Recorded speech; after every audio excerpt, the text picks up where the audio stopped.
if you caught us earlier, we explained the rules, the basic rules of how to play backgammon. But now I want to explain one of the most exciting and important inventions that changed the game of backgammon. So backgammon is essentially a gambling game. People play backgammon for money. They like to have a side wager. That can range from anything such as 50p up to hundreds of pounds or even higher. But if you're playing a game of backgammon, you can only play for the amount you wager. Until in the 1920s, the doubling cube was invented. So this cube doubles the stakes of a game of backgammon. If you look, the cube confuses a lot of people. So I've had a lot of people say to me, "Oh, what's that? That's the one thing I've never really understood what it does." It looks like a dice, but it's got different numbers on it. And in fact, if you look at it, the numbers start with 2 and go to 4, 8, 16. The dice actually goes up in powers of 2. And that's used to double the game and redouble the game and keep increasing in powers of 2. So I'm going to explain how this dice is used in the game of backgammon. So let's imagine I'm here, I'm playing with the white checkers against my opponent who's playing with the red checkers. Each move, we both roll the dice. And when we roll the dice, we can then move our pieces. So I can choose to use the doubling cube before I roll. So the time to use the cube is before you roll your dice. So you don't know what numbers you're going to get. You have to decide without that information. So if I want to double the game, the cube starts in the middle of the board. It's usually set to 64, but that's actually to indicate that nothing has been doubled yet. So that actually means 1. So we're playing for single stakes on the game at the moment. So I can double my opponent by I take the cube and I place it on 2. And that's called offering the cube to my opponent or offering a double to my opponent.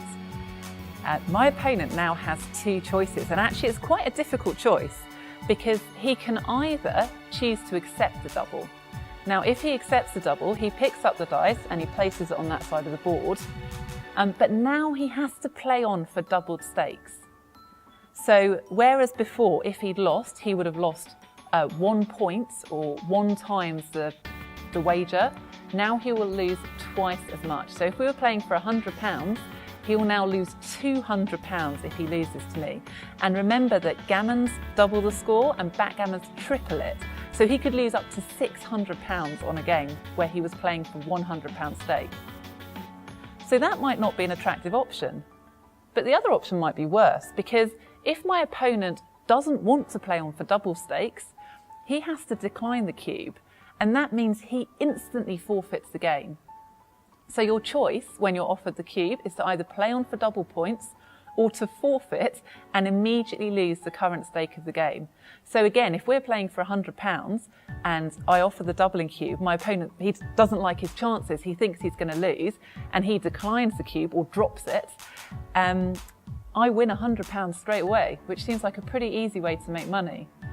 Now, because the doubling cube can keep being doubled, so if my opponent accepts the cube, I'm actually not allowed to double him again, because you can imagine if I'd got into a position of strength, I would just keep doubling every go and the stakes would get ridiculously high. So once I've doubled, I'm not allowed to double again. And this is signified by the cube being on my opponent's side of the board. But now, before he rolls, my opponent can choose to double me back. And actually, backgammon's an extremely volatile game. Whoever's winning and losing goes up and down all the time. So very often, I can go from winning to a few moves later, it can actually change so that I'm losing. And at that point, my opponent can choose to double me back. Now, the cube's already on 2 because he's accepted a double. So when he offers me the cube, he offers it to me on 4. And now I have exactly the same choice that he had, except the stakes are higher. So if we assume we're playing for £100 a point, I can choose to forfeit, drop the cube, forfeit the game, and lose £200 because the cube was on 2, or I can choose to play on with the cube on 4 for 4 times the stake. And if I do that, that means I could lose just £400 for losing the game. I could lose £800 if I lose a gammon, or I could lose £1,200 if I lose a backgammon. So this cube is absolutely critical to how the modern game of backgammon is played and makes it a much more exciting and much more tense game. And one thing that's really worth remembering, if you're going to be playing for money, if you're playing with the doubling cube, you should be playing at stakes where you're happy to lose 100 or 150 times your stake, because it's really easy to rack up those kind of losses in a game of backgammon. So even if you're just playing for £1 per point, because of the doubling cube, you should make sure you're happy to lose 100 or 150 pounds in an evening's backgammon.